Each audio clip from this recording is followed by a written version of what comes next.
بنام خدا مہربان و شفیق۔ کاف ہا یا عین صاد۔ تمہارے رب کی رحمت کا ذکر ہے جو اس نے اپنے بندے زکریا پر کی تھی جب انہوں نے اپنے رب کو چپکے چپکے پکارا تھا۔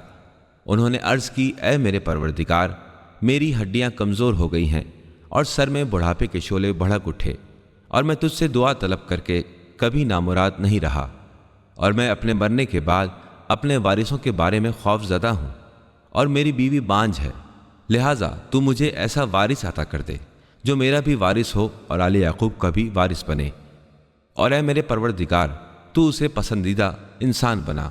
اے زکریا، ہم تمہیں ایک بیٹے کی خوشخبری سناتے ہیں جس کا نام یحییٰ ہوگا۔ اس سے پہلے ہم نے کسی کو اس کا ہم نام نہیں بنایا۔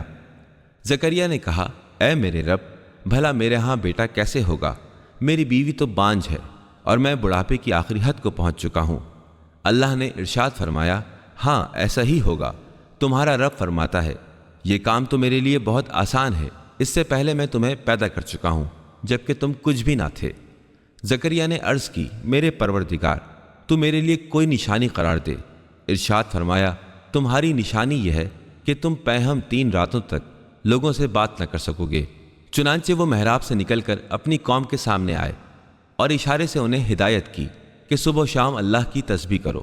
اے یحییٰ، تم کتاب کو مضبوطی سے تھام لو، اور ہم نے انہیں بچپن ہی میں قوت فیصلہ دی اور اپنی جانب سے انہیں نرم دلی اور پاکیزگی عطا کی، اور وہ بڑے پرہیزگار تھے اور اپنے والدین کے ساتھ نیک سلوک کرنے والے تھے، اور وہ سرکش اور نافرمان نہ تھے۔ اور ان پر سلامتی ہو جس دن وہ پیدا ہوئے، جس دن ان کی موت واقع ہوئی، اور جس روز وہ زندہ کر کے اٹھائے جائیں گے۔ اور اے محمد، اس کتاب میں مریم کا حال بیان کیجیے جب وہ اپنے اہل سے الگ ہو کر مشرقی جانب گوشہ نشین ہو گئی تھیں، پھر انہوں نے ان کے آگے ایک پردہ تان لیا۔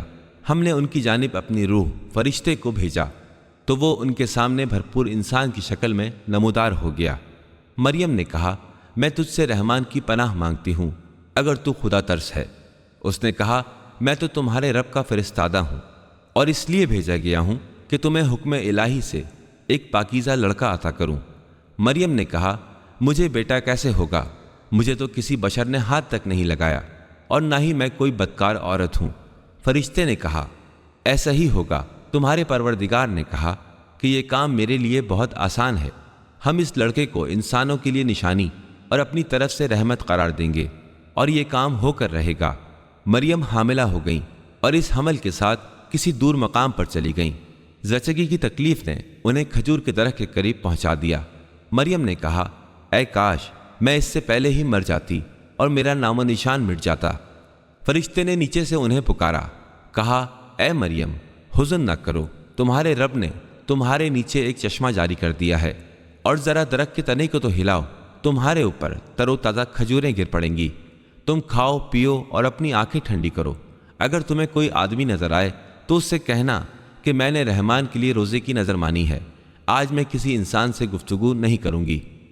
پھر وہ اس بچے کو لے کر اپنی قوم میں آئیں۔ لوگوں نے کہا، اے مریم، تم نے ایک معیوب بات کی ہے۔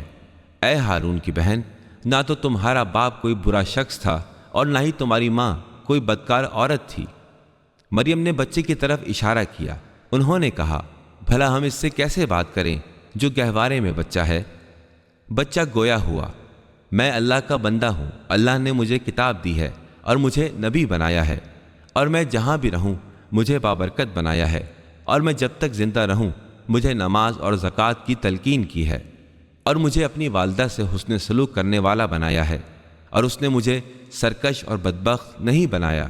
مجھ پر سلامتی ہو جس روز میں پیدا ہوا، جس روز میں مروں گا، اور جب میں دوبارہ زندہ کر کے اٹھایا جاؤں گا۔ یہ ہے عیسیٰ ابن مریم، اور یہ ہے ان کے بارے میں سچی بات جس میں لوگ شک کر رہے ہیں۔ اللہ کے لیے یہ مناسب نہیں ہے کہ وہ کسی کو اپنا بیٹا بنا لے، وہ پاک و پاکیزہ ہے۔ وہ جب بھی کسی امر کے بارے میں فیصلہ کر لیتا ہے تو اس سے کہتا ہے ہو جا، تو وہ ہو جاتی ہے۔ اور عیسیٰ نے کہا تھا، بے شک اللہ ہی میرا اور تمہارا پروردگار ہے، اسی کی عبادت کرو، یہی سیدھا راستہ ہے۔ پھر مختلف گروہوں نے آپس میں اختلاف کیا، سو جن لوگوں نے کفر کیا ان کے لیے وہ وقت بڑی تباہی کا ہوگا جب وہ بڑے سخت دن کا مشاہدہ کریں گے۔ وہ خوب سنیں گے اور اچھی طرح دیکھیں گے جس روز ہمارے پاس آئیں گے، لیکن آج کے دن ظالم کھلی ہوئی گمراہی میں مبتلا ہیں۔ اے رسول، آپ انہیں حسرت و اندھو کے دن سے متنبہ کیجیے جب قطعی فیصلہ ہو جائے گا اور وہ غفلت میں پڑے ہوئے ہیں اور وہ ایمان بھی نہیں لاتے۔ بے شک ہم ہی زمین اور جو زمین کے اوپر ہیں ان سب کے وارث ہیں، اور سب ہماری طرف پلٹا کر لائے جائیں گے۔ اور اے نبی، آپ کتاب میں ابراہیم کا ذکر کیجیے، بے شک وہ بڑے سچے نبی تھے۔ جب انہوں نے اپنے منہ بولے باپ چچا سے کہا، بابا جانی، آپ اس کی بندگی کیوں کرتے ہیں جو نہ سنتا ہے اور نہ ہی دیکھتا ہے اور نہ ہی آپ کو کسی چیز سے بے نیاز کرتا ہے؟ ابا جان، میرے پاس وہ علم آیا ہے جو آپ کو نہیں ملا، آپ میری پیروی کریں، میں آپ کو سیدھا راستہ بتاؤں گا۔ والد گرامی، آپ شیطان کی بندگی نہ کریں، شیطان تو رحمان کا نافرمان ہے۔ ابا جان، مجھے ڈر ہے کہ کہیں آپ رحمان کے عذاب میں گرفتار نہ ہو جائیں اور آپ شیطان کے ساتھی نہ بن جائیں۔ اس آزر نے کہا، اے ابراہیم، کیا تم میرے معبودوں سے برگشتہ ہو گئے ہو؟ اے ابراہیم، اگر تم باز نہ آئے تو میں تمہیں سنسار کر دوں گا اور تم ہمیشہ کے لیے مجھ سے دور ہو جاؤ۔ ابراہیم نے کہا، آپ پر سلامتی ہو، میں اپنے رب سے آپ کے لیے مغفرت طلب کرتا رہوں گا، میرا رب مجھ پر بڑا ہی مہربان ہے۔ میں آپ کو اور اللہ کے علاوہ آپ جن معبودوں کو پکارتے ہیں ان سب کو چھوڑ کر الگ ہو جاؤں گا اور میں اپنے رب کو ہی پکاروں گا۔ مجھے امید ہے کہ میں اپنے رب کو پکار کر نامراد نہ رہوں گا۔ پس جب ابراہیم نے ان سے اور اللہ کے سوا وہ جن معبودوں کی عبادت کیا کرتے تھے سب سے علیحدگی اختیار کر لی، تو ہم نے ابراہیم کو اسحاق اور یعقوب جیسی اولاد دی، اور ان میں سے ہر ایک کو ہم نے نبی بنایا، اور ہم نے انہیں اپنی رحمت سے نوازا، اور ہم نے ان کے لیے لسان صدق، سچی زبان کو علی قرار دیا۔ اور کتاب میں موسیٰ کا ذکر کیجیے، یقیناً وہ منتخب اور نبی مرسل تھے، اور ہم نے انہیں کوہ طور کے دائیں جانب سے آواز دی، اور ہم کلامی کا شرف دیتے ہوئے تقرب عطا کیا، اور ہم نے انہیں اپنی رحمت سے نواز کر ان کے بھائی ہارون کو نبی بنا دیا۔ اور کتاب میں اسماعیل کا ذکر کیجیے، بے شک وہ صادق الوعد، وعدے کے سچے اور نبی مرسل تھے۔ وہ اپنے اہل کو نماز اور زکوٰۃ کا حکم دیا کرتے تھے، اور وہ اپنے رب کے نزدیک پسندیدہ تھے۔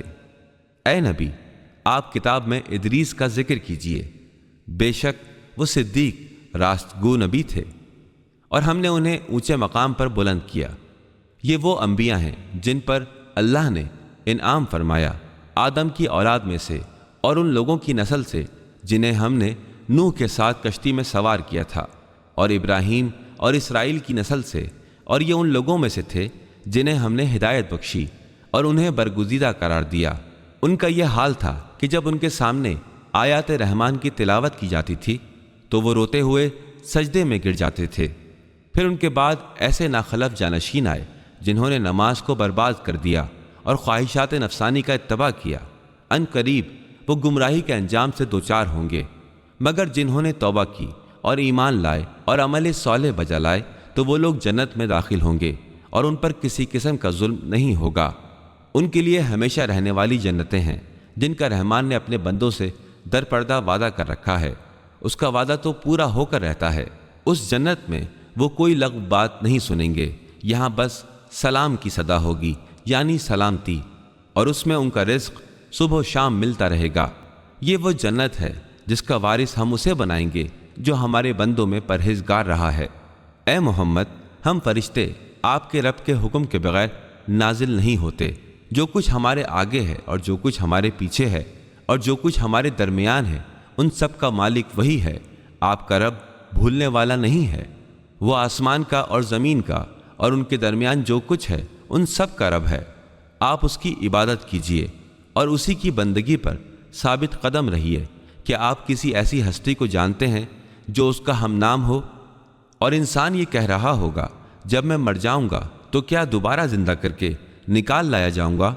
کیا انسان یہ بات بھول گیا کہ ہم نے اسے اس سے پہلے پیدا کیا تھا جبکہ وہ کچھ بھی نہ تھا؟ آپ کے رب کی قسم، ہم ضرور بس ضرور انہیں اور شیاطین کو بھی گھیر لائیں گے، پھر ہم جہنم کے گرد لا کر انہیں گھٹنوں کے بل گرا دیں گے۔ پھر ہر گروہ میں سے ہم اسے کھینچ کر نکالیں گے جو رحمان کے مقابلے میں زیادہ سرکش بنا ہوا تھا۔ پھر ہم یہ بھی جانتے ہیں کہ ان میں سے کون لوگ جہنم میں جھونکے جانے کے زیادہ حقدار ہیں۔ تم میں سے کوئی ایسا نہیں جو جہنم پر وارد نہ ہو، یہ تو ایک طے شدہ بات ہے جسے پورا کرنا آپ کے رب کے ذمہ ہے۔ پھر ہم متقین کو بچا لیں گے اور ظالموں کو اسی میں گرا ہوا چھوڑ دیں گے۔ اور ان لوگوں کو جب ہماری واضح آیات سنائی جاتی ہیں تو کفار مومنین سے یہ کہتے ہیں کہ دونوں گروہوں میں سے کون بہتر حالت میں ہے اور کس کی محفلیں شاندار ہیں۔ اور ان سے پہلے ہم کتنی ہی ایسی قوموں کو ہلاک کر چکے ہیں کہ جو ان سے زیادہ مال و اسباب رکھتی تھیں اور ظاہری شان و شوکت میں ان سے بڑی ہوئی تھیں۔ اے نبی، آپ فرما دیجئے کہ جو شخص گمراہی میں پڑا ہوا ہے رحمان اسے ڈھیل دیا کرتا ہے، یہاں تک کہ جب وہ لوگ اسے دیکھ لیتے ہیں جس کا ان سے وعدہ کیا گیا تھا، یا عذاب یا قیامت کی گھڑی، تب انہیں پتہ چل جاتا ہے کہ کس کا حال زیادہ خراب ہے اور کس کا لشکر بالکل کمزور ہے۔ اور جو لوگ ہدایت یافتہ ہیں اللہ ان کی ہدایت میں اضافہ فرماتا ہے، اور باقی رہ جانے والی نیکیاں ہی آپ کے پروردگار کے نزدیک ثواب کے اعتبار سے بہتر اور انجام کے لحاظ سے بہترین ہیں۔ کیا آپ نے اس شخص کو دیکھا جس نے ہماری آیات کو ماننے سے انکار کر دیا اور یہ کہا کہ آخرت میں مجھے مال و اولاد کی نعمت ملے گی؟ کیا اسے غیب کا پتہ چل گیا ہے یا اس نے رحمان سے کوئی معاہدہ کر رکھا ہے؟ ایسا ہرگز نہیں ہے۔ جو کچھ وہ کہتا ہے اسے ہم لکھ رہے ہیں اور ہم اس کے عذاب میں اور زیادہ اضافہ کریں گے، اور جو کچھ وہ کہتا ہے اس کے وارث ہم ہوں گے اور وہ ہمارے پاس اکیلا حاضر ہوگا۔ اور انہوں نے اللہ کو چھوڑ کر اپنے کچھ معبود بنا لیے ہیں تاکہ وہ معبود ان کے معین و مددگار ہوں۔ ایسا ہرگز نہ ہوگا، وہ معبود ان کی عبادت کا انکار کر دیں گے اور ان کے مخالف بن جائیں گے۔ کیا آپ نے دیکھا نہیں کہ ہم نے شیاطین کو ان منکرین حق پر مسلط کر دیا ہے جو انہیں مخالفت حق پر اکسا رہے ہیں؟ اے نبی، آپ ان لوگوں پر نزول عذاب کے لیے جلدی نہ کریں، ہم تو بس ان کے دن گن رہے ہیں جس روز ہم متقین کو رحمان کی طرف بطور مہمان اکٹھا کر کے لائیں گے، اور ہم مجرمین کو جہنم کی طرف پیاسا ہانک کر لے جائیں گے۔ وہ شفاعت کا اختیار نہیں رکھیں گے مگر جس نے رحمان سے عہد و پیمان کر رکھا ہو۔ اور انہوں نے کہا کہ رحمان نے کسی کو بیٹا بنایا ہے، تم نے یہ بڑی بیہودہ بات زبان سے نکالی ہے۔ قریب ہے کہ اس بات پر آسمان پھٹ پڑیں اور زمین شق ہو جائے اور پہاڑ گر جائیں کہ انہوں نے رحمان کے لیے اولاد کا دعویٰ کیا ہے۔ رحمان کے لیے یہ شایان شان نہیں ہے کہ وہ کسی کو بیٹا بنائے۔ آسمانوں اور زمین میں جو بھی مخلوق ہے سب رحمان کے حضور عبد بندے کی حیثیت سے پیش ہونے والی ہے۔ وہ ان سب کا احاطہ کیے ہوئے ہے اور اس نے انہیں شمار کر رکھا ہے، اور یہ سب کے سب قیامت کے دن فردن فردن اس کے حضور میں پیش ہوں گے۔ بے شک جو لوگ ایمان لائے اور اعمال صالحہ بجا لائے، ان قریب رحمان ان کے لیے مودت کو لازم قرار دے گا۔ اے محمد، یقیناً ہم نے اس قرآن کو آپ کی زبان میں آسان بنایا ہے تاکہ آپ اس کے ذریعے متقین کو خوشخبری سنائیں اور ہٹ دھرم لوگوں کو اس کے ذریعے ڈرائیں۔ اور ہم نے ان سے پہلے بہت سی قوموں کو ہلاک کر ڈالا ہے، کیا آپ ان میں سے کسی کا نشان پاتے ہیں یا آپ ان کی بھنک بھی سنتے ہیں؟